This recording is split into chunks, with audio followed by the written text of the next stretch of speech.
A trailer is supposed to tease you, like a thumbnail in a video, or a headline, or a billboard. It's meant to be a way of attracting a viewer into wanting to tune in. It's the setup that makes you ask, why?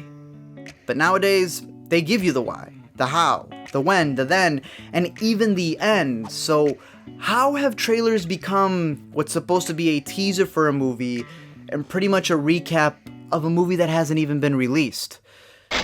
Money. It gets people into seats, which is crazy because I always thought that studios would want to save the money shot, the thing that would attract people for the movie once people actually paid the money and had their butts in the seats. Yet they realized that people would rather see everything before paying for it because they want to know if they're gonna like it or not, which I guess kind of makes sense, but I look at the psychology of it and it's kind of funny to see that they're giving you the entire movie for free to see if you like it, so then you can pay for the entire movie that you just pretty much got a recap of. So what I want to talk about is why I stopped watching trailers. Now, is there more serious things that are going on in the world? Most definitely, but if you're on this channel, then you know that it's a movie channel that focuses on movie stuff. You're on YouTube, you're watching this, so you know what the deal is here. So let's just pretend like this is the most grave scenario. This is the biggest thing that we're talking about and that's happening in the world. Trailers can ruin lives. Imagine all of the hype that comes from seeing all of these flashy images, building up anticipation inside of your soul for months upon months, only to have you utterly heartbroken by the final product. Imagine you getting into your first fight with your spouse who doesn't understand your disappointment nor comforts you in your time of despair, and thus a distance occurs and you drift. You refuse to trust after being deceived, and you forget how to love after being teased so hard. Alright, it's not that serious. In fact, I actually love trailers when they're done right. I love it when a trailer is literally just one scene that's so gripping that it makes you want to watch the movie. I am all for filmmakers creating extra footage that isn't in the movie just to be able to make a teaser to get you to watch it. And as an editor myself, I see the way that some of these trailers are cut, and I truly believe that they can be works of art. In fact, there's a fantastic video that covers the art of trailers that I'll link to, so you can definitely check that out, because it pretty much wraps up all the points I'm trying to make about what a trailer can be. But as for my fast, it has truly made the movie-going experience a lot better. I'm not saying that every movie that I watch now is gold, but the idea of going into a movie without having any preconceived notions literally makes the whole experience so much more exciting. Like, you know when you're watching a scene and it's obviously a very dramatic entrance, or it's directed in a way that's supposed to be a reveal and it's supposed to be the director's intent to make you feel something, then you remember the trailer kind of already spoiled that for you, so it kind of feels redundant. Not having seen the trailer, it feels a little bit more magical. Now, I know it sounds like a Ty Lopez ad or some self-help thing, but I had various friends throughout the years tell me that I should be following this religion of avoiding movie trailers. Friends who I've known for a long time, and I just never understood how they had the restraint to ignore all of that Comic-Con footage that gets released, you know, the stuff that gets you hyped for the movie. These were guys who completely adore Star Wars, grew up with it, yet did not watch any of the trailers. And then I realized that when you're watching these trailers and you have that magical moment where you're going, oh my goodness, this scene is so great, they're experiencing that at the premiere of the movie, and they take it in all at once, and honestly, it's a lot more special. In fact, Eric Striffler from Pretty Much It, who was one of my biggest inspirations coming into YouTube before he left reviews to do improv, always campaigned to avoid watching trailers.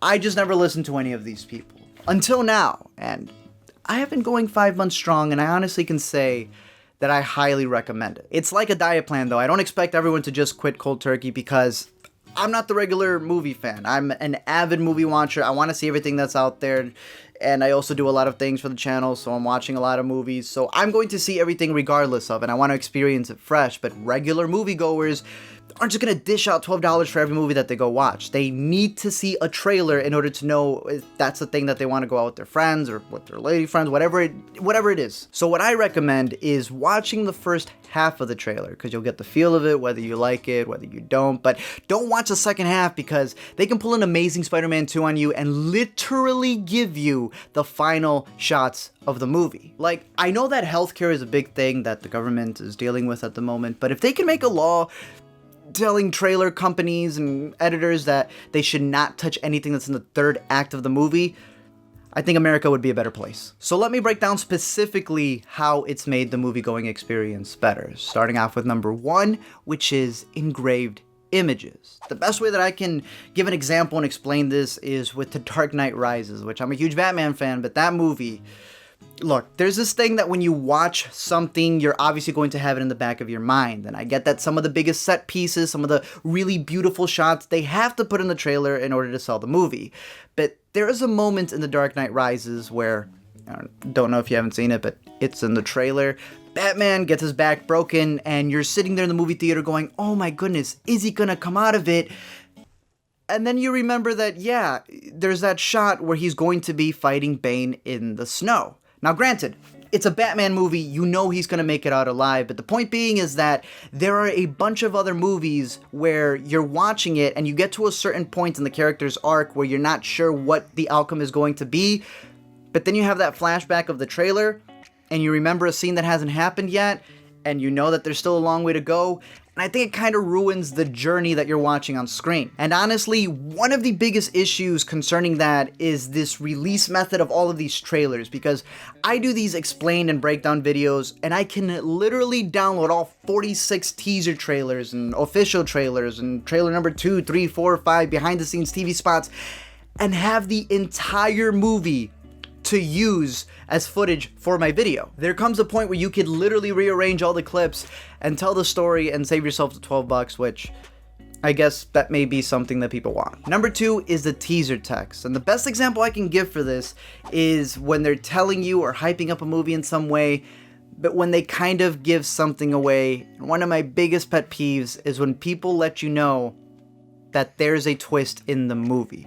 I get that some people are okay with knowing it. I know people who, again, want to know every single bit of the movie and they enjoy it that way. I don't think that's the director's intent, though. Like, they are setting up the movie for you to be able to pick up on the clues if you can, and then be able to be surprised by the twist. Part of the twist is not knowing there's a twist. When you know that there is one, again, it's in like the back of your mind going, I wonder what the twist is going to be, what's it going to be? It's like that scene that you know hasn't happened yet, and you're just waiting for it to happen. The same thing happens with the text that kind of misleads what the movie's trying to be, or the way that they cut the movie, making you think that it's more action-based, making you think that it's more thrilling, when it's really not. And I think people should be mad when a movie is falsely advertised. Finally, there's the hype. And this is kind of going off with number two, and it even goes beyond trailers, but trailers have these little snippets in there. And of course it goes into the YouTube community, goes into online reviews, into articles, into Rotten Tomatoes. And that is hype that is both positive and negative, because when you have that, I'm 100% in you going into the movie and having your own opinion. But let's be honest, in the back of your mind, that negativity that people were saying about a movie is there when you're watching it and you're going, this isn't that bad, and then you want to over defend it, or you have all of this hype that they built up for it, and now you're watching it and you're hating on it a bit more because they're like, you overhyped it for what it was supposed to be. It ain't bad, but it ain't that good either. All of these preconceived notions of how the movie is supposed to be, or what it's supposed to be, or comparing it to other things, which again is part of the film community, are still things that kind of take away from it. Overall, what I'm saying is that going into a movie as blank as possible will be the best movie-going experience that you can possibly have, because you don't have, again, all these preconceived notions. And I get the idea that movie trailers are fun. They pump you up, they get you excited, you get hyped, and people love them and they adore them. But honestly, even more amazing than all that is being able to truly experience a movie for the first time. And I cannot advertise that enough.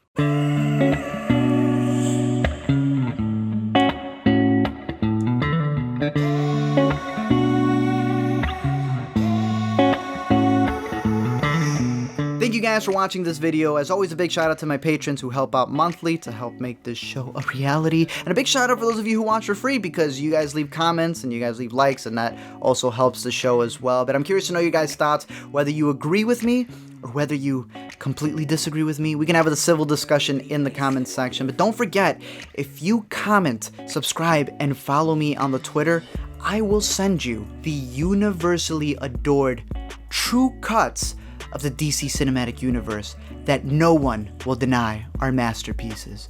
Until then, keep watching movies, and I'll see you guys later.